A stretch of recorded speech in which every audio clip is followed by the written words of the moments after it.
Hello friends, मी मोनिका आणि आपल्या ह्या आजच्या छानशा व्हिडिओमध्ये सर्व माझ्या मैत्रिणींचं मनापासून खूप खूप धन्यवाद। तर मैत्रिणींनो, आज आपण प्रिन्सेस कट ब्लाउजची कटिंग पाहायची आहे। तुम्ही पाहू शकता मी ब्लाउज पीस घेतलेला आहे आणि हे अस्तर आहे ते मी 80 सेंटीमीटरचा अस्तर घेतलेलं आहे। आता हा जो ब्लाउज आहे तो मी 32 छातीच्या मापाचा प्रिन्सेस कट ब्लाउजची कटिंग करायची। आता ही कटिंग तुम्ही करणार आहात की नाही, तर ही कटिंग मी ज्या पद्धतीने करते आणि हा जो व्हिडिओ आहे तो पाहिल्यानंतर तुम्हाला 30 छातीच्या मापाचा प्रिन्सेस कट नाही तर तुम्हाला 32, 34, 36, 38, 40 या सगळ्या साईजच्या मापाचा प्रिन्सेस कट ब्लाउज अगदी सहज रीतीने आणि मी खूप सोप्या पद्धतीने तुम्हाला समजावून सांगणार आहे। तर हा व्हिडिओ मैत्रिणींनो लास्ट पर्यंत नक्की पहा आणि आपण या ब्लाउज आहे त्याचा आपण ब्लाउजची कटिंग सुद्धा करणार आहोत। फ्रंट पार्टची स्टिचिंग पण आपल्याला ह्या व्हिडिओ मध्ये पाहायची। चला मग पुन्हा एकदा आपल्या ह्या आजच्या छानशा व्हिडिओला सुरुवात करूया। तर मैत्रिणींनो, मी अस्तर घेतलेला आहे, फोल्ड साइड केलेली आहे या अस्तरची। तर तुमचे जेवढी साईज आहे छातीची तेवढी तुम्ही फोल्ड करायचा आहे। मला हा जो ब्लाउज आहे तो मला 7.5 म्हणजे आपण 30 साईज मध्ये फोल्ड करणार आहोत। तर मी जेवढा कपडा लागतोय तेवढा मी फोल्ड करून घेतलेला आहे। मी 10 ते 10.5 इंचाचा कपडा फोल्ड केलाय आणि फोल्ड केल्यानंतर बंद बाजू माझ्या बाजूने ठेवलेली आणि जे खालच्या बाजूने मी 1 इंच पॉइंट टाकून घेतला आणि हे पाहू शकता पट्टीच्या साहाय्याने एक रेष देऊन घेतलेली। आता ही 1 इंच का घेतलेलं आहे तर अर्धा इंच खाली कमरेच्या बाजूला शिलाई मार्जिंग आणि अर्धा इंच वरती शोल्डरला आपण जेव्हा टिप मारतो शोल्डर जोडतो त्यावेळेस ते अर्धा इंच शिलाई मार्जिंग असं 1 इंच घेतलेले। आता हे घेतलेलं आहे आपण शोल्डर।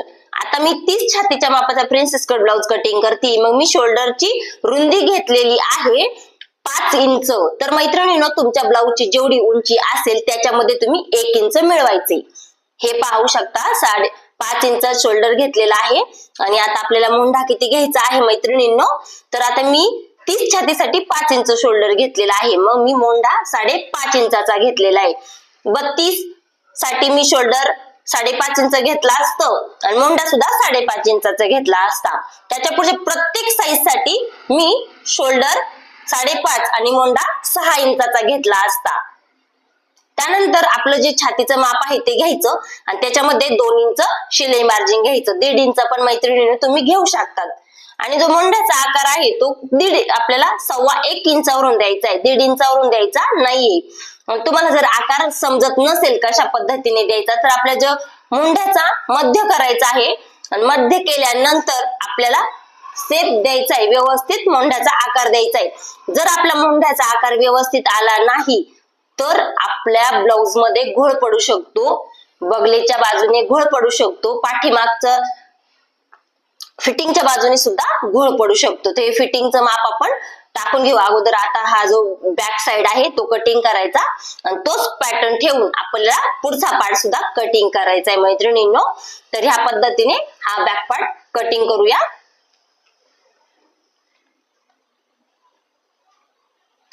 हे पाहू शकता मी हा कपडा आहे तसाच ठेवून घेतलेला आहे मैत्रिणींनो। हे पाहू शकता जी बंद बाजू आहे पुन्हा ती माझ्या बाजूने ठेवलेली आहे। पण ज्यावेळेस आपल्याला फ्रंट ओपन गळा बनवायचा असतो, फ्रंट ओपन म्हणजे आपल्याला समोरच्या बाजूला हुकलूक पट्टी लावायची असते, त्यावेळेस आपल्याला 1/2 इंच जास्तीचा कपडा घ्यावा लागतो हुकलूक पट्टी साठी। तर मी काय केलेलं आहे, हुकलूक पट्टीसाठी एक 1/2 इंचाचा कपडा घेतला, म्हणजे पट्टी आखून घेतली आणि हा जो बाकीचा आपला बॅक पार्ट होता जसाच्या तसा आपल्याला ह्या अस्तरवरती ठेवून घ्यायचा आहे। हे पाहू शकता ह्या पद्धतीने। तर मैत्रिणींनो, आता पुन्हा काय करायचं आहे आपल्याला, आता मागच्या पार्ट पेक्षा समोरचा पार्ट आहे तो जास्त असतो, तर मी काय करते पुन्हा अर्धा इंच जास्तीचं घेतलेलं आहे। हे पाहू शकता ह्या पद्धतीने आणि जो आपला मुंढ्याचा भाग आहे तो सुद्धा आपण पुन्हा एकदा आखून घ्यायचा, कारण की आपल्याला फ्रंट मुंढ्याचा आकार द्यायचा आहे। त्याच्यासाठी हे पाहू शकता मी परत अर्धा इंच आतमध्ये आखून घेतलंय गोलाकार, व्यवस्थित आपल्याला मुंढ्याचा शेप देऊन घ्यायचा आहे। तर आता आपल्याला बाजूने किती इंचाने वाढवायचं, मी 1 इंच वाढवलंय 30 छातीसाठी, बरोबर. आपण 32 छातीसाठी सुद्धा वरच्या बाजूने 1 इंच वाढवायचे मोंढ्याच्या बाजूने आणि खालच्या बाजूने 1.5 इंच वाढवायचे 30 आणि 32 छातीसाठी. आणि त्यापुढील जे साईज आहे वरती 1 इंच वाढवायचे मोंढ्याच्या बाजूने पुढच्या साईजला सुद्धा, पण खालच्या बाजूने 2 इंच किंवा 2.5 इंच जशी हेवी साईज येते त्यानुसार खालचं माप वाढत जातो.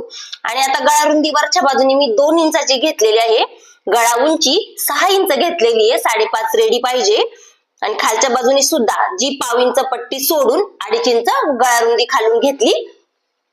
आता ह्या गळ्याला आकार 1 इंच वरून द्यायचा आहे, हे पाहू शकता ह्या पद्धतीने. तर अशा पद्धतीने हा पार्ट आपण रेडी केला. त्यानंतर आपल्याला महत्वाची गोष्ट कुठे असते, टक्स पॉइंट असतो. हा टक्स पॉइंट कसा केला, मी शोल्डरचा मध्य केला, मध्याच्या खाली.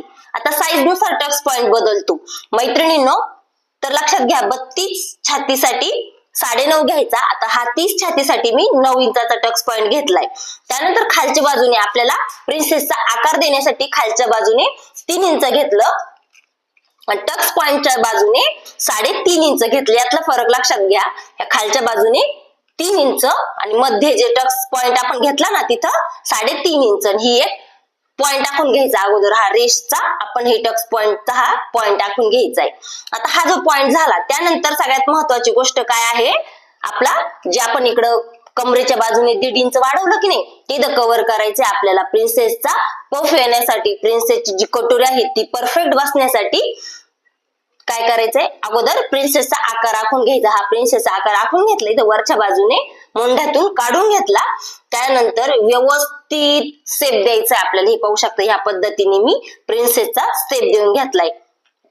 आता जे कमरेच्या बाजूला 1.5 इंच वाढवलं ते तिथं आपलं गेलेलं आहे. आणि हे हा पॉइंट लक्षात घ्यायचा आपल्याला. हा टक्स पॉइंट सगळ्यात महत्वाचा आहे मैत्रिणींनो. जर याच्या 34 छातीचा मापाचा प्रिन्सेस असता तर मी खालच्या बाजूने 3च आणि इथं वरती 3.5 घेतलं असतं. पण त्याच्यापेक्षा मोठी साईज असती ना तर खालच्या बाजूने मी किती इंचाने घेतलं असतं, तर मी 3.5 इंच घेतला असतं आणि वरच्या बाजूने 4.25 इंच घेतला असतं. म्हणजे पाव इंचाचा फरक असतो. त्यानंतर आता काय करूया, हा जो बॅक पार्ट आहे आपण जसा आपण आखलाय ना त्याच पद्धतीने तो कटिंग करून घ्यायचा आहे. आता हा फ्रंट पार्टला सुद्धा आपल्याला एक पॉइंट राहिलेला आहे, तो कोणता ते मी सांगते मैत्रिणींनो.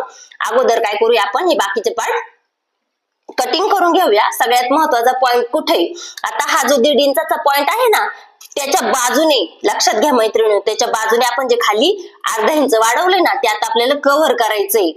आपण टक्स पॉइंट साठी तो 0.5 इंच वाढवून घेतला होता. असे तिरकी जे आपलं 1.5 इंचाचं मार्क होतं तिथून अशी तिरकी पॉइंट टाकून घ्यायचे. आणि आता आपल्याला खालचा जो आकार आहे तो व्यवस्थित शेपनुसार कटिंग करून घ्यायचा जास्तीचा. तर अशा पद्धतीने हा आपला फ्रंट पार्ट रेडी झालेला आहे. आता हे लक्षात ठेवायचं आपल्याला, ब्लाऊज जे कटिंग आहे ते कुठून करायचंय, नाहीतर जशानं 1 इंच आपण जास्तीचे वाढवले समोरच्या पार्टला ते कटिंग करायचं नाहीये. त्यानंतर हा जो गोल आकार आहे, आपण आपल्या समोरचा आकार आहे तिथे मी गोल आकार दिलाय. तुम्ही पानगळा देऊ शकता, चौकोनी गळा करू शकता, ज्या पद्धतीचा तुम्हाला गळा हवाय त्या पद्धतीचा तुम्ही तिथं आखून घेऊ शकता समोरील पार्टला. तर मी गोलच ठेवलेला आहे, कारण की हे जे कस्टमर आहे त्यांना गोलच गळा पाहिजे. तर हे जे पार्ट आपले आता रेडी करून घेतलेत ते जे ब्लाऊज पीस तुम्हाला दाखवलं होतं त्याच्यावर ठेवूया आणि हे 3ही पार्ट आपण कटिंग करून घेऊया. हा जो ब्लाऊज आहे तो कस्टमरचा आहे आणि तो मला आता स्टिचिंग करून द्यायचा आहे, त्याच्यामुळं मी त्याचा पार्ट सगळे आपण एकदमच स्टिचिंग करून घ्यायचे. मैत्रिणींनो हा व्हिडिओ लास्ट पर्यंत पहा. मैत्रिणींनो लक्षात आल्यानंतर समजतं आपल्याला की आपण जो ब्लाऊज आहे तो किती आपला परफेक्ट स्टिचिंग झालेला आहे. तुम्हाला गळा सुद्धा दाखवणार आहे. खूप छान पद्धतीने आपल्याला गळ्याचा शेप सुद्धा आलेला आहे. तर पाहू शकता हे आपले पार्ट कटिंग करून झालेत. आता आपण येऊया मशीन वरती. तर मी हे पार्टला अस्तर वगैरे जॉईन करून घेतलेले आहेत. आता प्रिन्सेस कट ब्लाऊज स्टिचिंग करताना आपल्याला कोणती काळजी घ्यायची असते, तर वरच्या बाजूने प्रिन्सेस कट आपण जेवढं शिलाई मार्जिन घ्यायचं आपल्याला किती इंच घ्यायचे ते लक्षात घ्यायचे. तर आपण जे शिलाई मार्जिन आहे ते पाव इंच घेणार आहोत मैत्रिणींनो, किंवा पाव इंचापेक्षा 1 रेष जास्त घ्यायची. तर थोडस जरी वर खाली झाला पॉइंट तरी थोडस ह्या पद्धतीने थोडस कटिंग करून घ्यायचे. त्यानंतर आपल्याला काय करायचं आहे, दुसरा पण पार्ट त्याच पद्धतीने जॉईन करून घ्यायचा आहे. तर व्यवस्थित आपले जे पार्ट असतात ते आपण जॉईन करून घ्यायचेत मैत्रिणींनो. आणि सगळ्यात महत्वाची गोष्ट म्हणजे आपण जी पट्टी लावतो, कारण की आपली जी कमरपट्टी आपण लावतो, तर समोरच्या बाजूला कमरपट्टी लावणार आहोत, तर पफ यायला पाहिजे. ब्लाऊजचा पफ येत नाही व्यवस्थित, प्रिन्सेस कट ब्लाऊजचा जो टक्स आहे तो परफेक्ट बसत नाही. तर खूप महत्वाचा व्हिडिओ आहे मैत्रिणींनो.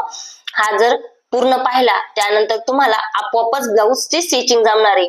हा जो मी पफ आपण मध्य करायचा हुकलूक पट्टीचा आणि ह्या पद्धतीने एक टक्स द्यायचा, छोटासा द्यायचा. आपण 4 टक्स ब्लाऊजला ज्या पद्धतीने टक्स देतो त्या पद्धतीने का द्यायचा, तर आपला पफ त्याच्यामुळे काय होणार आहे, आपला प्रिन्सेस कट अजून उभारून दिसणार आहे, अजून छान पद्धतीने त्याला पफ येणार आहे. आणि आपण ज्या वेळेस ब्लाऊज घालतो त्यावेळेस तो परफेक्ट बसतो या पद्धतीने. त्यानंतर खालच्या बाजूने मी पट्टी तयार केली आणि आपल्याला काय करायचं आहे, कमरपट्टी लावून घ्यायची. डबल टिप दिल्यानंतर वरतून दाब शिलाई देऊन घ्यायची आणि आतल्या बाजूने फोल्ड करून एक टिप देऊन घ्यायची. ह्या पद्धतीने हे पाहू शकता, खूप छान असा पफ आलेला आहे. कारण की छातीची साईज पण छोटी आहे मैत्रिणींनो, छातीची साईज छोटी आहे, पण जो पफचा आकार आहे तो एकदम परफेक्ट. ज्यावेळेस ते कस्टमर जेव्हा ब्लाऊज घालेल त्यावेळेस त्याचा जो पफ आहे तो एकदम ब्लाऊज एकदम परफेक्ट बसतो अंगाबरोबर. अशा पद्धतीने मी तुम्हाला कटिंग स्टिचिंग शिकवत असते. तर मैत्रिणींनो, हा जो ब्लाऊज आहे तो पुन्हा एकदा सांगते, तो कस्टमरचा ब्लाऊज आहे. आणि पुन्हा एकदा काय करायचं, आपल्याला दुमडून व्यवस्थित पद्धतीने शिलाई देऊन घ्यायची. ही झाली आपली कमरपट्टी रेडी. तुम्ही पाहू शकता जी पफ आहे तो पण एकदम परफेक्ट आलेला आहे. त्यानंतर आपल्याला काय करायचं आहे, जे हुकलूक पट्टी तयार करायची.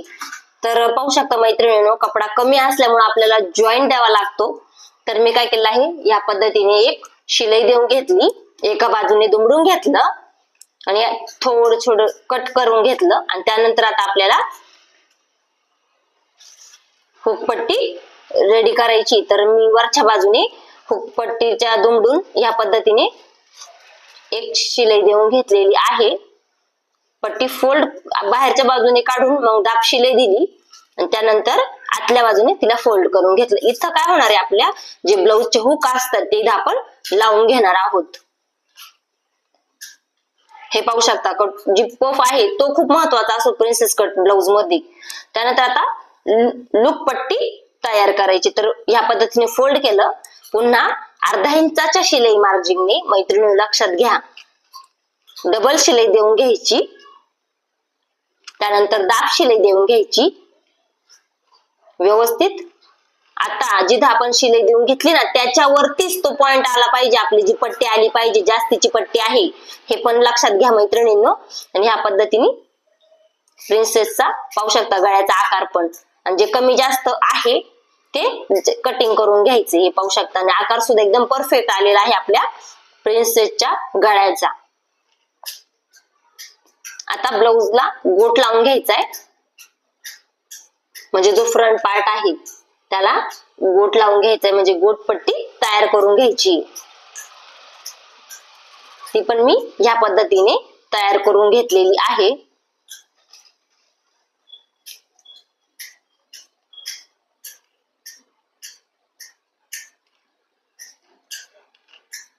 आणि व्यवस्थित रीतीने मैत्रिणी पाहू शकता मी कशा पद्धतीने गोटपट्टी रेडी केली हे तुम्ही पाहिलंच. आता गोटपट्टी अटॅच केल्यानंतर आपल्याला छोटे छोटे कट्स देऊन घ्यायचे, जेणेकरून आपण ही गोटपट्टीची जी पट्टी आहे ना ती वरच्या बाजूने उचकल्यासारखी दिसणार नाही. हे पाहू शकता या पद्धतीने गळ्याचा आकार पण किती छान असा आलेला आहे. तर मैत्रिणी अशा पद्धतीने हा आपला ब्लाऊजचा फ्रंट पार्ट पण स्टिचिंग झालेला आहे.